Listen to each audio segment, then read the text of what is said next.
Hi, I'm Danny. I'm Sam. And this is Business in a Brew. We'll be poring over business stories and talking about things that interest us in the world of business. So we'd like you to just take a few minutes out, listen. Yeah, we'd love it if you join our conversation with us.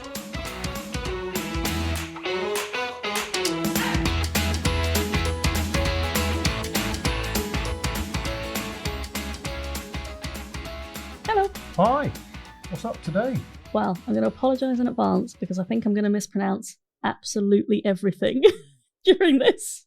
Oh, great. So it's about Puma and Adidas, Okay. or potentially Adidas. I'm going to say both because I don't know which way you're supposed to say it. To one. I've always said Adidas. Oh, fine, we'll say Adidas then. Have, yeah. Well, fine, we'll say Adidas then. So you may or may not know that Puma and Adidas are actually the result of two warring brothers. They come from the same family of shoemakers. What are shoemakers called? Cobblers. Actual cobblers? Well, shoe people.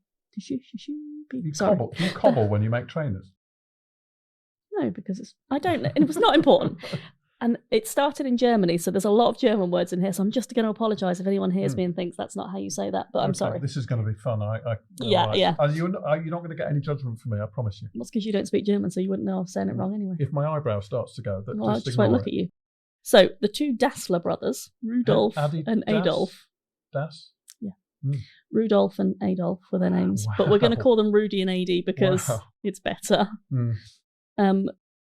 They were born to a cobbler. Their father was a cobbler in a Bavarian town. Are you ready for this? Herzogenaurach. Okay. In 1898 and 1900 respectively, so only a couple of years apart. Grew up, learning about cobbling things and doing child stuff, but the story actually starts after the end of the First World War. So just after the Treaty of Versailles was signed and sort of things were coming the continent was kind of picking up a bit and kind of coming back together. And hang on, and Germany was suffering a lot of it was, yeah, problems post-war. AD, not really sure why, would scour battlefields after all the guns and artillery had obviously been silenced and stuff. And he would look for scraps of leather and pieces of uniform that could be used for his business idea. So he literally off of dead soldiers. Foraging. Because there would have been. Yeah, but there was plenty of it out there. No one else was using it. Clean it off a bit, be fine. Pull the bones out. Oh. So he had been a keen athlete when he was younger, and basically he wanted to develop a shoe for runners that was both durable and light. So something that didn't exist at the time. And runners? As in running shoes. So runners at that time? Yeah. Wow. Yeah, so they didn't have that kind of stuff. So that was his vision was a running shoe, basically. So he had this kind of vision of what could be a thriving business, and he wanted to bring up himself and his family and all of his loved ones and that kind of thing. So he developed his first model of an athletic shoe a few years after the war had ended, and he set up the operation on the outskirts of his village, which I'm not going to try and pronounce again because I got it so badly the first time. And it went quite well. And in 1924, his older brother, the other one, Rudy, that's the one, quit his job as a police officer, and the two of them jointly started the Gebrüder Dassler Schaufabrik, the Dassler Brothers shoe factory. Okay. A lot easier to say in English. Factory is a little bit of a misnomer. It was just the two brothers producing sort of things that have a washroom that they converted into a makeshift manufacturing unit. But, it was still producing shoes, and they produced football and track and field spiked shoes. Electricity was still rationed. The only way they could generate electricity, and this is just interesting, is by pedaling a stationary bike. No. Yes. I mean, they were really dedicated to their track and football shoe spike course. Yeah. Their shoes became popular. So they were generating power from that bike? Yeah. Wow. Can you imagine having to take it in turns to do that? It's like, it's your turn today, I'm not doing it again. My legs hurt. The shoes became very popular, and soon enough they had found a small warehouse where they could start to scale up their operations. The shoes they made were some of the best on the market, and the German Olympic coach at the time took a liking to the brothers' products. So before long they were supplying the German athletes with spiked shoes, which was an innovation that became absolutely vital to the success of runners. Yeah. Then 1933, and the other Adolf, not the AD in our story, the other Adolf was taking power in Germany. Both the brothers joined the Nazi Party. Right, because it was expected. And this is where the story gets a bit murky, apparently. So it was reported that both AD and Rudy saw opportunities in fascist Germany, because Hitler was so big on fitness and health and the Aryan race and that level of perfection and athleticism, that they saw an amazing opportunity. I can see the videos now. Kit the Berlin Olympics and national football team, because that was obviously one of Hitler's big things. Wanted to show off their superior shoes. I kind of get it from a cold business point of view, from a hindsight point of view, maybe not so much. Rudy wanted to make money. AD wanted his products to be known as the best in the world. He just saw the Nazis as a vehicle for doing that. Right. And not truly knowing where that was going to lead, of course. You don't know. Yeah. Whereas, and what could they have done? Well, exactly. Yeah. And Rudy, doesn't make it out of the two of them, was more of a true believer in fascism, whereas AD was more, they're a vehicle for what he wanted to achieve with his business. Right. Rudy was someone who actually believed in Nazism. So tensions increased over that time. It's a difficult time anyway, with everything that was going on in the country. Rudy had refused to hire his nephews into the business because he didn't want too much family involved, and that had caused internal family arguments. Rudy took more of a leadership role, and AD took more of a leadership role, and that put Rudy's nose out of joint. There was just a lot of general bickering, and then one night in 1943, they spent the night in a bomb shelter, and essentially one of them had said something insulting about the bombers that were flying over, and the other brother assumed it was about him. So it was a complete misunderstanding. They had this massive fallout, and after that they never really spoke again. Yeah, they literally went their completely separate ways. It just got more and more argumentative between the two of them, and they just fell out completely. Yeah, exactly. So AD had already begun thinking about post-war operations and was stashing vast amounts of leather to make sure that production could continue after the war. However, Rudy, upon learning this, became so furious, reported him for treason to the local Nazi party. Because obviously you can't store stuff like that. Everything's rationed. You can't. But he was storing scraps of it. But it was his brother, and that's just wrong. Just wrong. Nothing came of the allegations, but again, it was another reason to keep the argument going. Rudy ended up deserting the Red Army. Not the Red Army. He didn't desert them. He deserted in front of the Red Army because he didn't want to have to face everything that was going to happen.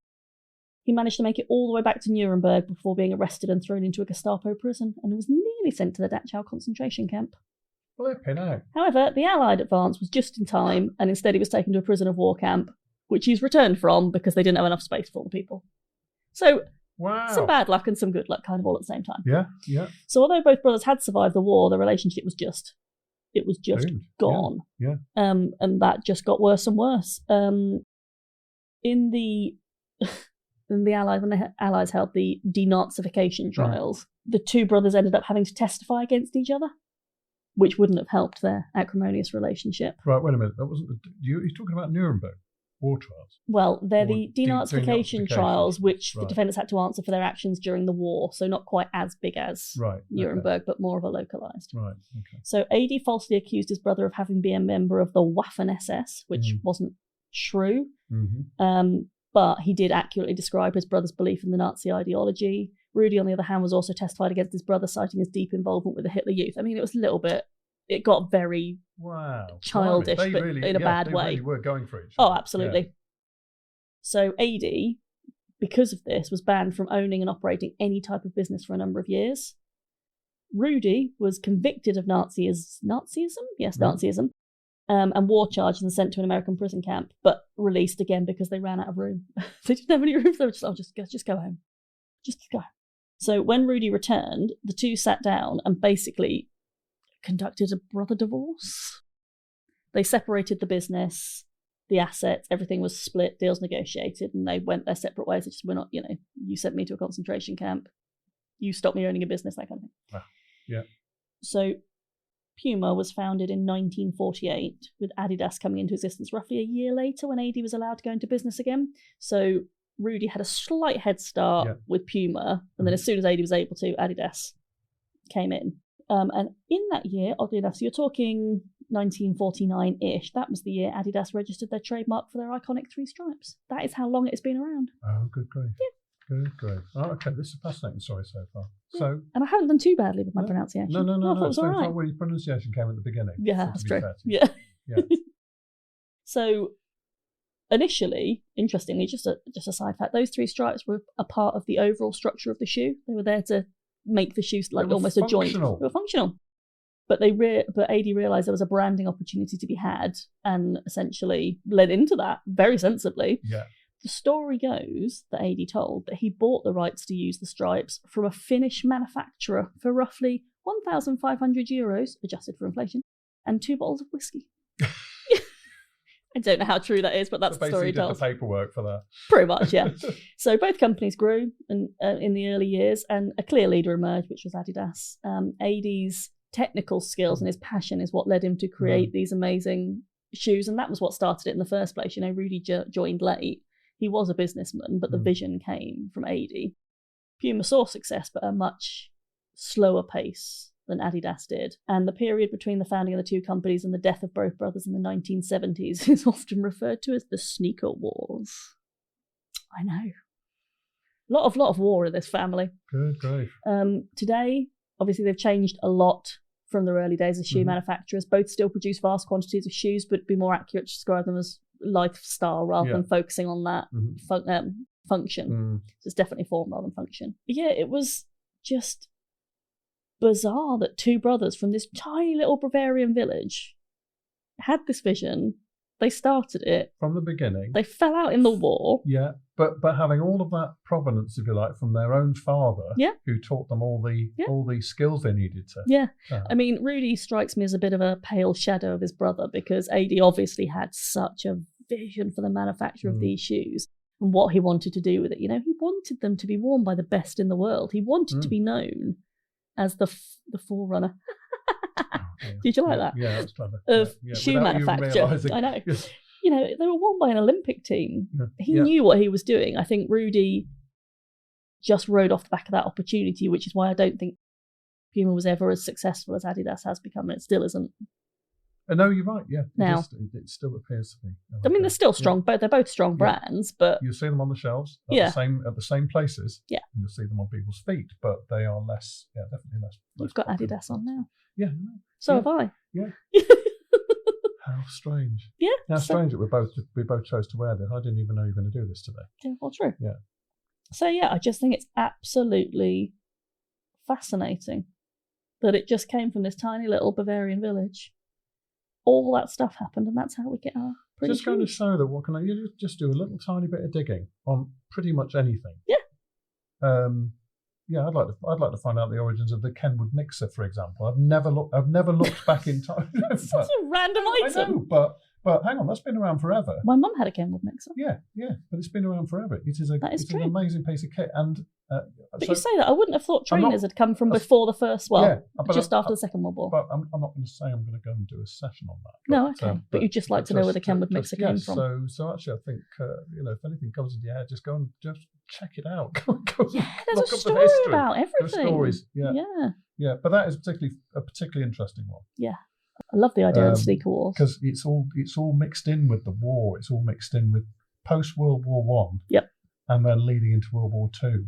Yeah, I mean, you're talking people that were born the early 1900s. That's in 1900. That's a long time ago. That's how long trainers have been going. Yeah, but actually, they're capitalising on the burgeoning athletics market. I mean, there was some vision there. I mean, they got in bed with the wrong people, but there was some vision there. They didn't have any choice, I would. Well, I imagine that was probably also the case. Yeah, fair enough. Yeah. Yeah. Wow. That is the story of Puma and Adidas. Thank you. Rudy and AD. That is fantastic. I spent most of my listening time there with my mouth open. Probably noticed. Well, that'll look great on the video. Anyway, I'll catch it over there. Yeah, thank you. No worries. Thanks.